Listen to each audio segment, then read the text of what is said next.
So let's look at some basic guidelines and suggestions for using standardized measures in everyday practice. And again, I am talking here, you've got 25, 30 clients a week. You are a busy, busy clinician, which is what most of us are right now in contemporary practice.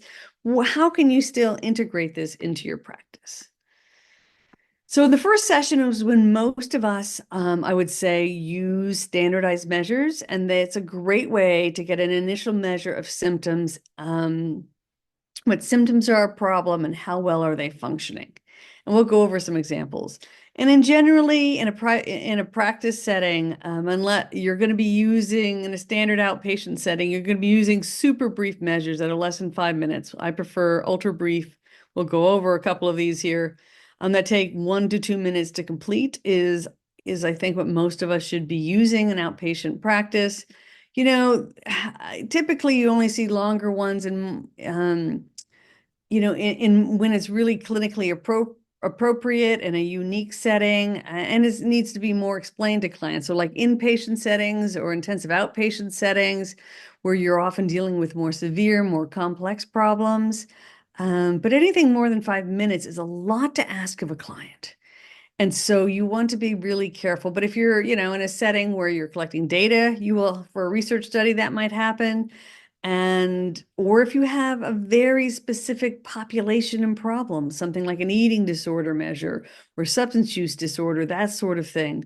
But generally with depression, anxiety, we've got some briefer measures that we are using for that sort, for more, I would just say more typical outpatient problems. How about that?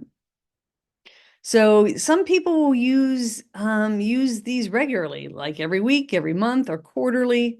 So there are different intervals that you could be giving like the same measure to track progress over time. And so that's when you're giving these measures in intervals over time that can be very helpful. Um, and so oftentimes having them complete these before the session, especially if it's an easy one to score for you, so that you can look at it to set up the agenda. Um, and the one thing I'll say about what's nice, especially in the first session, and I use measures, standardized measures, uh, in my intake packet because I can scan those measures, and I will go over the ones that I use for this, and it just tells me where to start. It gives me a sense of how severe things are, and it helps me rule out and document, that I'm ruling out things like crisis issues like suicide, self-harm, that sort of thing. So, in the first session, it actually frees you up in a lot of ways to quickly know where to focus. And I try to get some work done in that first session so that clients leave their first session feeling like they got something practical out of it, not just dumping their history. So, and that's certainly in private practice, that's very important. So, because clients are paying good money and they want to see progress. And so these symptom measures can allow you in your intake packet, if you can look at it before you sit down with a client, the measure has done a lot of that mental status exam for you. You double check it all and use your clinical judgment, but I feel like I get freed up with time. And I'm just more confident knowing exactly where to go. I'm using some of these I'm an ultra brief measure girl. And that's just all I can say is, boy, if it takes more than a minute or two, I'm asking too much of my clients. So I keep it very simple. As you know, we all get asked to fill out way too many surveys in our life. And so even though these are about us and our symptoms, and most clients are willing to at the bit, I try not to overwhelm people. But certainly if you're going to do the regular intervals, using it to track progress is great. And then you definitely want to be using brief measures when you do that, except for when you're doing a research study, typically. Again, we are here today not to talk about research as much as everyday practice. And then upon termination, you can measure overall progress, the pre and post, um, progress. And especially if you have a third party payers will sometimes ask for this just to know that you're being beneficial to people. So these are the general guidelines here. So let's look at some ultra brief measures because I just like to give you all practical things. So what is an ultra brief measure? It is defined as requiring less than 1 minute to complete. Ah, God, these are my people. I like to do the 5 minute 5 minute work sessions. I like small increments of time is I think what most of us need to be consistent. So there are two ultra brief measures that we'll talk about. One is the outcome rating scale, and the other is a session rating scale. They're developed by the same team, Miller, Duncan, and Hubble. They were a team for a while. They're working separately, but they've continued the research on these two measures, and they are widely used in many organizations to track progress. As simple as these are, there is some really great research behind them. They're super cost effective, they are brief, they are simple to administer, and they are clinically relevant. So they're super useful and just really, and they are widely used in the field around the world. So let's look at the outcome rating scale. So it uses 4 visual analog scales. And so what that means is it's a line. It doesn't have any notches. And strangely, they found that when you didn't use a 1 to 10 scale with numbers, you just gave the analog, that was a better measure of their subjective experience rather than putting the notches for like, oh, 0 to 10 scale. I don't know why they don't. I never read an explanation. I don't know if they got a research answer to why. At least when I was reading this, I didn't get a research answer. But it does seem to me that that's just. I mean, but that is what they found. So that's why they don't have a 1 to 10 marking. You have to use a centimeter ruler to actually get a number, which is wild to me. Um, but it's great. So they're looking at 4 areas of functioning individually. Your personal well-being. How are you doing individually? How are you doing interpersonally in relationships? How are you doing socially, like at work and at school? And just overall, your general well-being. So it is just 4 areas, and the person puts in just marks, a notch on the form, and you measure with it. There are online versions of this as well. So I'm going to show you what this looks like. So here you can get a sense of what it looks like. That the left side here is the form where it's individually, interpersonally, socially, overall. You can see the line. It's just a dotted line, and your client puts a line, crosses where they feel like it kind of fits, and then you measure and get a number and put it in your records, right? And so you can see here for the outcome rating scale, anything, because it would be 0 to 10, anything that has 25 or more, you are going to talk about that area would guide your session. So, so based on if they get to 25 or higher, that means that there's some distress there, and you're going to focus on based on which line they filled out, what you're going to focus on in session. Now, the session rating scale is very important. And if you are new to the field, I highly recommend you do this. I use this with all of my students as well as the ORS. I use both. The ORS gives you good feedback as whether or not clients are making progress. The SRS is, did you do a good session? And this, if you have trouble keeping clients, start using the session rating scale for a few weeks, and you're going to get really good feedback. If your clients seem to be dropping out, not canceling a lot, not coming back, and you think it may be due to what's happening or not happening in session. If you're a supervisor listening to this, if you have one of your trainees seems to be dropping, a lot of their clients seem to be dropping more than others, the session rating scale is a great way to get client feedback and get a sense of what's going on there. And it's used at the end of the session to measure therapeutic alliance and effectiveness. And again, there are 4 analog scales around the relationship, the goals and the topics of the session, the therapist's approach and method, was it right for the client, and the overall helpfulness of the session. So you're going to get the client's going to measure this. And what's fascinating about this, and there are also versions for children for all of these actually. So you can see here, and this is a version of the scale here where, the client will show where approximately on the line. Again, there's no notches. I did not feel heard, understood, or respected versus I felt heard, understood, and respected. So you allow them to, kind of give a sense of where that is. We did not work on or talk about what I wanted to work and talk about, or we did work on what we talked, what I wanted to talk about. So that's the goals and the topic. Did you, talk about what's important? And I will tell you, oftentimes, if a client I've been working with comes in and they're talking about something that seems like really off, and And I know that they've had bigger problems brewing. Sometimes, I will say if we're going down, I know there's a bigger topic we usually get to or said we were going to get to. Sometimes I'll just say out loud, are we talking about the right thing today? I'm happy to talk about this, but I want to make sure we're talking about the right things. And sometimes clients will, so I actually say that if I am wondering or thinking about that myself, just based on what I know about the client and their goals. And sometimes clients will say, yep, this is what I need to talk about today. And other times they're going to say, nope, I'm actually got myself distracted. That's not what I want to be talking about today. So it is our job, remember, to make sure we're talking about the right things. It's not the client's job. And sometimes when they go down a rabbit trail, they want to, and it's important to them. And other times they are on a rabbit trail and they need us to get them back to what's important. So this is a good way to get feedback about that. The next one is the therapist approach is not a good fit. The other end of that spectrum is the therapist approach is a good fit for me. And then overall, was a session helpful or was there something missing in today's session? So this is, I think all new clinicians should be handing this at the end of the session to every client. You have options where they can hand it back to you. You can have them put it in a box, on the way out, someplace secure. Slide it, under the waiting room. In my place, I could slide it under a waiting room door. So they can go out to the waiting room, fill it out, and slide it underneath, so it feels like there's a little distance. You can also have them sit on the couch at the end and fill this out. And so, but just the fact that you're willing to get this feedback from a client means a lot to a person that, wow, I have a set up mechanism to give feedback to my therapist.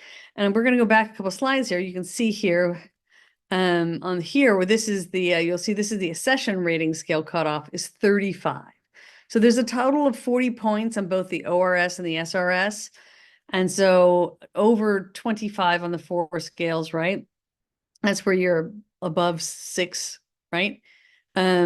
On most of these scales, talk about it, but look at the SRS, 35, okay? So that means if a client isn't pretty much, you're not getting 8s and 9s on everything, that there's a problem. So you need to be getting, pretty much an average of 9, on all 4 of these scales here, on the SRS. You're gonna need to have an average of 9 and if you don't have an average of 9, what that means is the therapist is missing something and the alliance is not strong enough to create change or not as strong as it could be to create meaningful change. So it is a very high bar for the SRS. And so this change, it's critical that, and this is what they've measured, is if a client is in check an average of 9 on all of these, there's something going on, you need to talk about it. And that is why in the beginning, in the first year, we really need to be using this to get real-time feedback, especially supervisors, helping helping students get this feedback from their clients, because this can really transform and help make you a better clinician rapidly. So let's look at some brief symptom measures.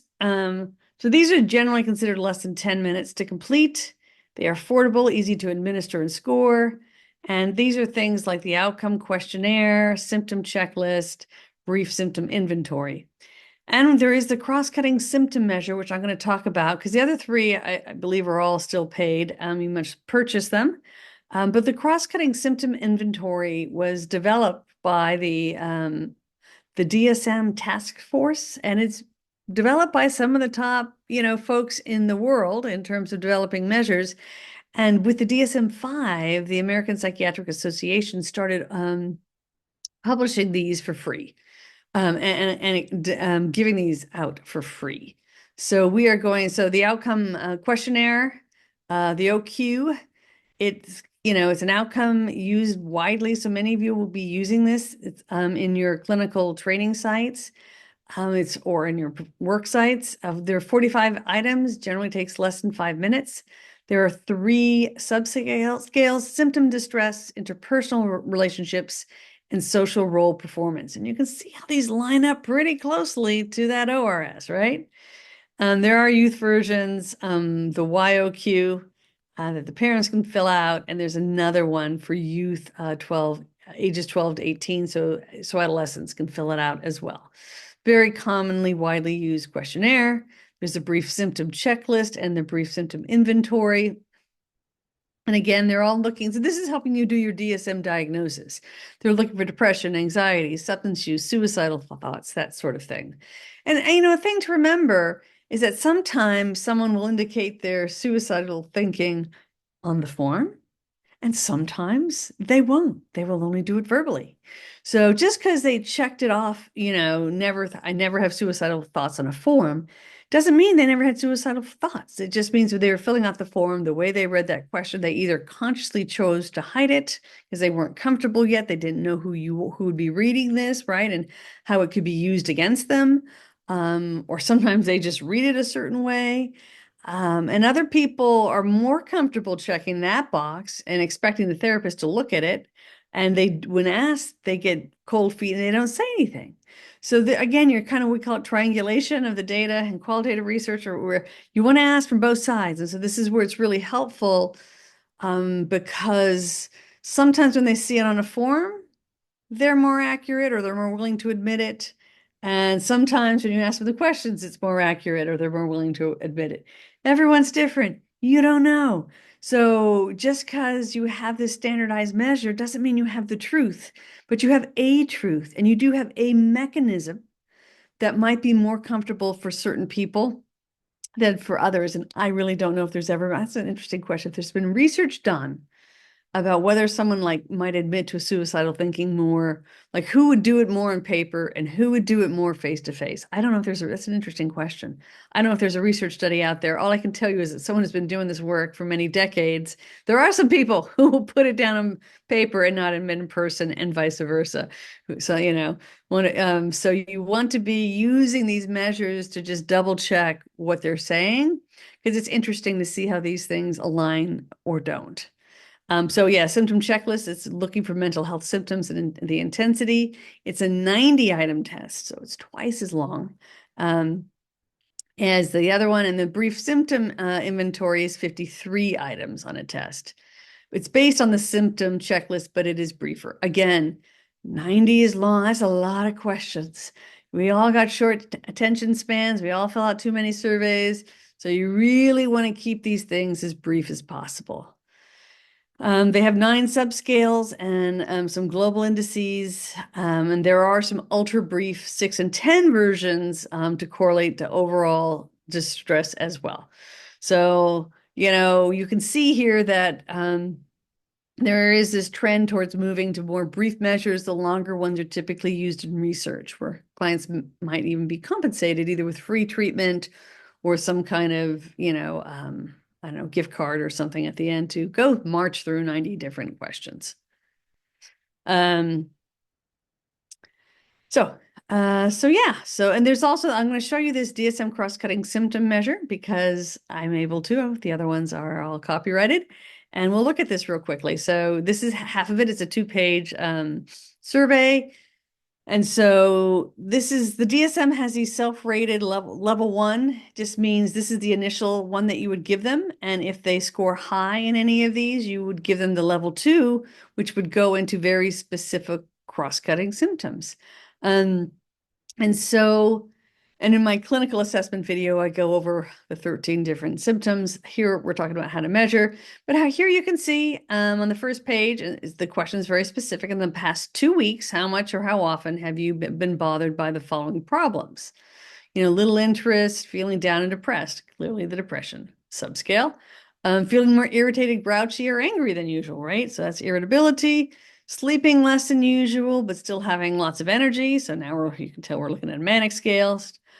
Starting a lot more projects or doing more risky things.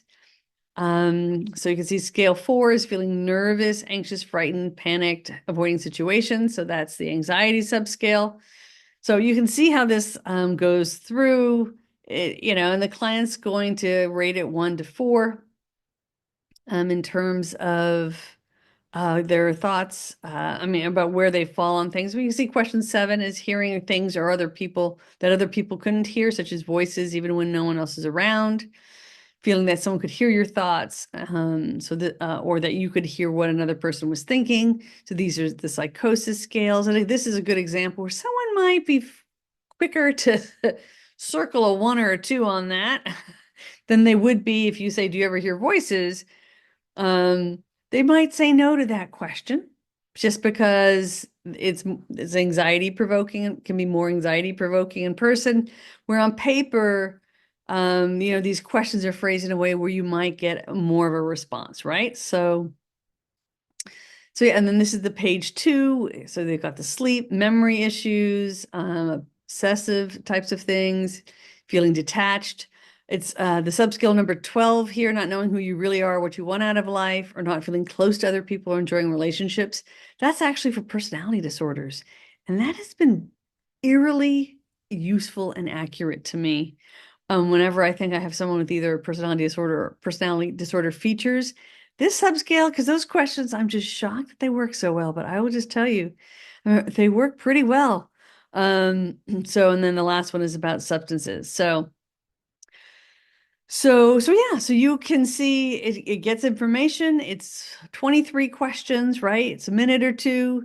And I have this built into my online platform. It's after the informed consent. They go on to fill this out. And I have the adolescent version, and one for parents get assigned this for their kids.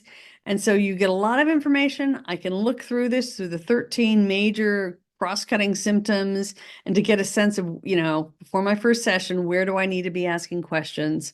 And so I feel like it saves me a lot of time, so that in the first session, I'm building a relationship rather than floating around lost through all 13 domains. You're not going to get through all of this verbally in the first session without having a very clinical, kind of detached, not so warm, not so collaborative, not so, and not necessarily setting up the type of relationship you want to have, or at least I want to have with my clients, which is a very, where clients feel very safe, understood, that their voice matters and that they can speak freely.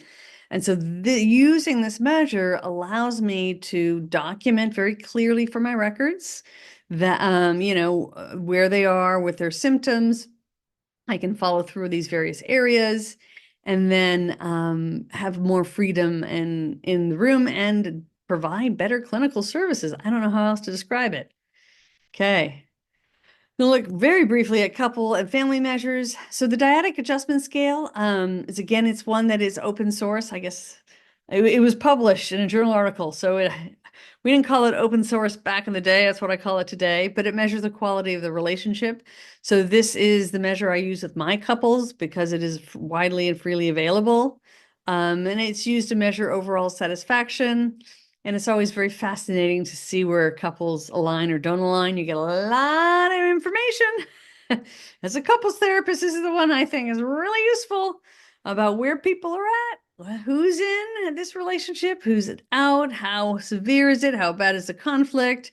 And when these numbers don't align with couples, at all in lots of different areas, I'm like, okay, we are really in different worlds.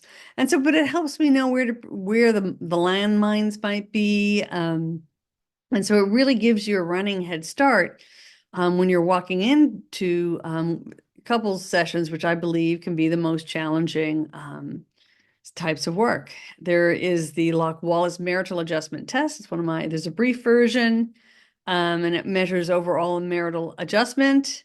And then there's a marital satisfaction inventory. It's more extensive. Many of my colleagues who are experts in couples therapy who do research in this area might use this type of form, but it is used to quickly identify the focus of treatment. So there are definitely various measures. These are some of the more well-known and used ones.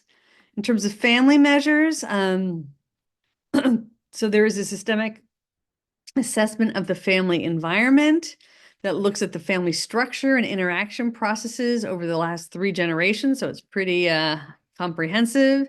The FAM3, Family Assessment Measure 3, we use this at my university in training graduate students, but it gives a detailed assessment of all areas of family functioning, looking at family, couple, and individual functioning. There's a family adaptability and cohesion evaluation scale, which can be used with couples or families. And it looks at things like enmeshment, disengagement, balanced cohesion, chaos, flexibility, rigidity, and all the common things we look for in family therapy. So those are just some of the family measures that you can use. So I'm going to wrap up here and then take some questions from the live audience. So, there is more of a pressure on us all for good reason to be measuring client process more closely and precisely, than is traditional in the field, I will say. What's good though is for those of us in clinical practice, there are many quick, effective options that are available. And, definitely go for 5 minutes or less. And generally 1 to 2 minutes is going to be your best bet. And I really have found as a busy practicing clinician that having this, especially in your initial set of paperwork, is very valuable. Some folks will use, you can use the ORS, SRS every session to use it, and there's a lot of good research for doing so. And certainly with many of my students, I recommend this in the first few years. I think it will make you a much better clinician much faster. And so that's, definitely another way to go. There are many experienced clinicians who use the ORS and SRS because you're going to get a lot more client engagement in session. You just are. In the sense of, did we talk about the right thing? They're like, no, we didn't because I distracted us, right? So they become much better the SRS enables them to become much better at using the session. Like they learn to be better clients. They learn to be more effective in their session. So there are lots of great ways to use these new instruments. And I think your attitude is critical to the success for usefulness of any assessment instrument. So if you treat them as something that's just like, I don't know, a burden, right? Or if you use this in a structured interview structure in your first session, and you're sitting there with pen and paper and a clipboard in your first session, and then the next session you want to sit down and try to have this much more collaborative emotional processing going on. You're confusing your clients if you're switching from expert to a more emotion, to more of a collaborative, role. So be very thoughtful about how you integrate this with the rest of your therapeutic interventions and approach and relationship. And many clients, welcome the standardized measures. It helps them reflect on where they're at. I've had people, just reflect on filling out one of the measures that I use in my practice. It helps them just think about, oh yeah, I do have sleep is an issue, or this is an issue. And it can be very helpful to some clients. And it can help them either be validating, measuring progress, watching those scores go down can be really, really helpful for a lot of clients. So if you haven't already, there is a free progress note and forms that you can get from my workshop, from my book tab on therapythatworksinstitute.com/books.